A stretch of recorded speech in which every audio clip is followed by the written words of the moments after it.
У нас в Ингушетии две шикарные фабрики, обувные, текстильный. Так вот, наши большинство очень не хотят работать там. Лично директоров уже думают, корейцев не хотят.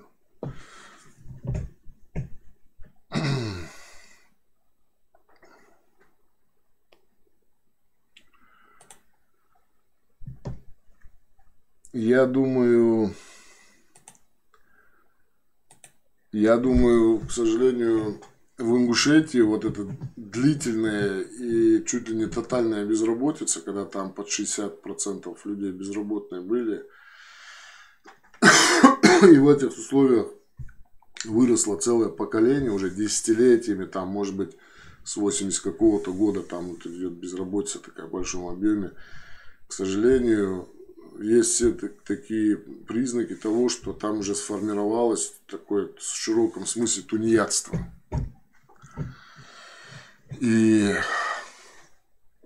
запросы у людей большие, а зарплаты, вот там объявляли, вот Совета Тейпа тоже там, Бахкина Барцевич Баха, они тоже призывали людей выйти на работу, там вроде по 15 тысяч они, да, небольшая работа, но при том, что там их питанием обеспечивают, на работу привозят, увозят, да, но я думаю, что вот женщины даже для того, чтобы научиться технологиям, вот если без работы сидят там дома, например, сидят там 2 сестры, 3 сестры, замужем кто-то без работы, муж если без работы, надо было пойти научиться хоть год поработать там, хотя бы ради того, чтобы домой прийти, дома у себя там открыть там свое ателье можно. Неужели нету желаний, мечты какой-то, что-то свое, там модельное агентство, что-то открыть?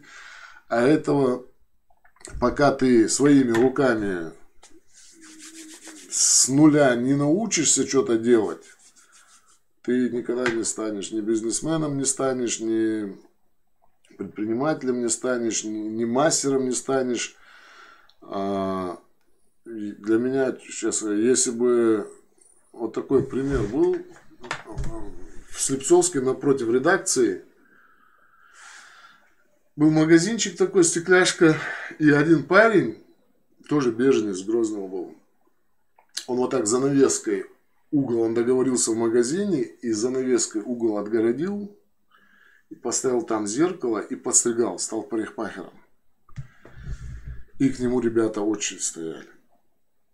И в этом Слепцовске больше половины людей сидели безработными.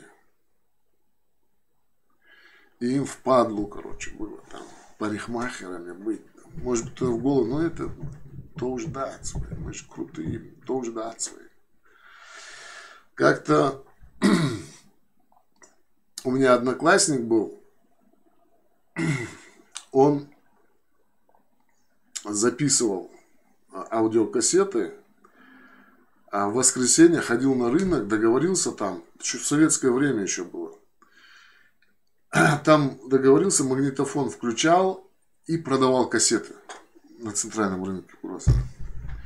И он зарабатывал хороший, у него постоянно, ну, тогда зарплата была у людей там 100 рублей, 120 рублей, 150 рублей, хорошая зарплата была.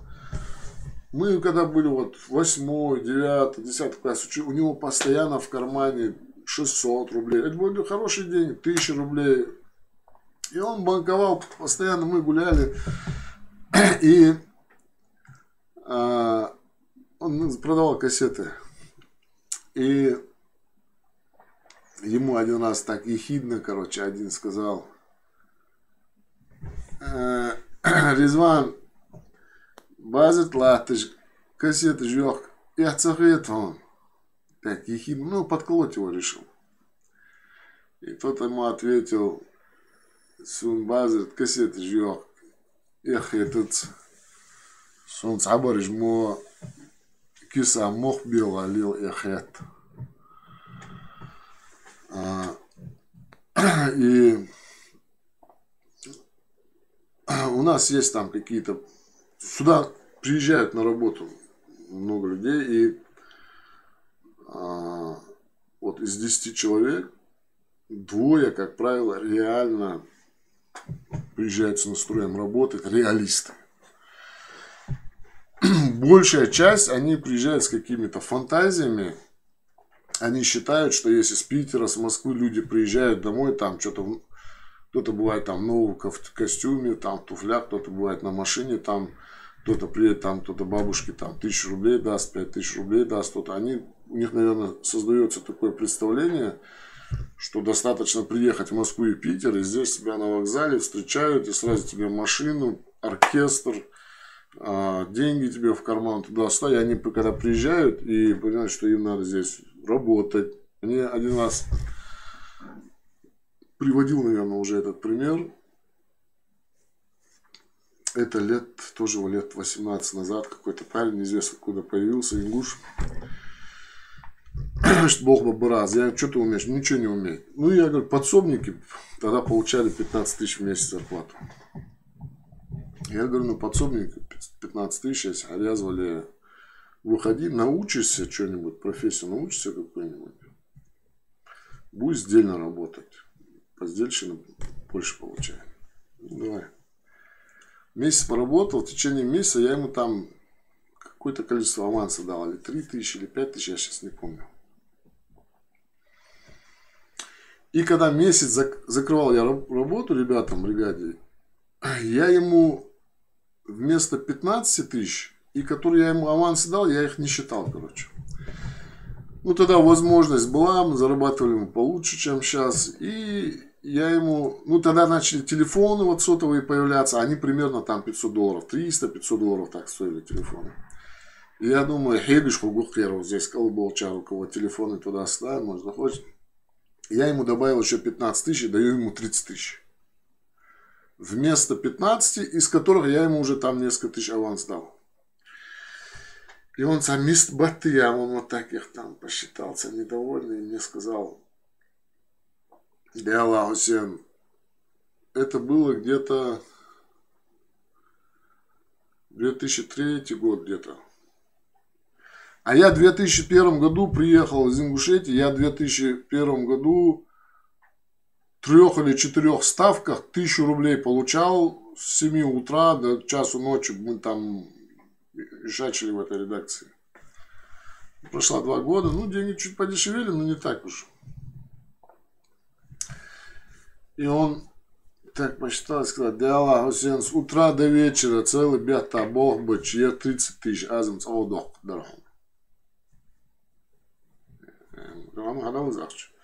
Дал я свои 15 тысяч положил себе как карман. Сказал, аванс асахин дутхан, сых билет ица, езжай домой. Я согласен. Если на Кавказе, в санатории 30 тысяч в месяц можешь зарабатывать, что ты сюда в болото приперся? Мне 1000 рублей не хватало. У меня семья, там дети пошли, там дети, мне не хватало. Я приехал работать, потому что мне не хватает. И 30 тысяч мне хватало бы. В 91 году. Я бы сюда не приехал, если бы я мог там заработать 30 тысяч в месяц. Ну, есть такое, запросы барские, ничего не умеет человек,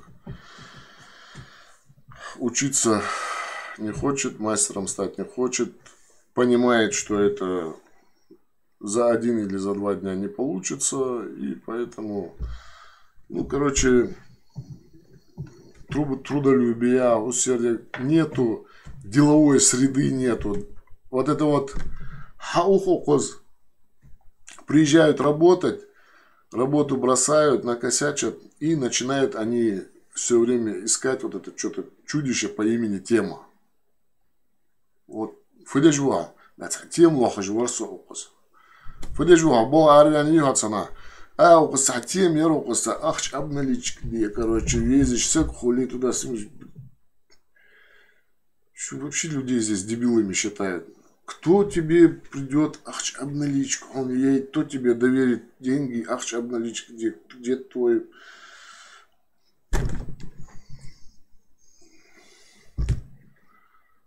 какие-то темы, которые 30 лет назад уже были и исчезли, они приезжают в 21 веке и начинают искать темы. Потом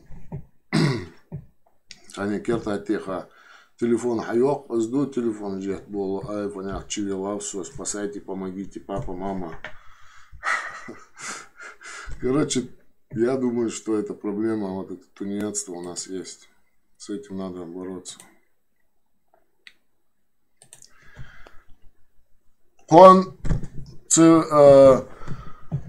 Швейные фабрики, обувной цех, бахабяхка, корейцы же, вьетнамцы же, ахайшич, будем возмущаться. Берег бог мехтигиш, дали отца, я кар, я всех ты был, эй, борщ.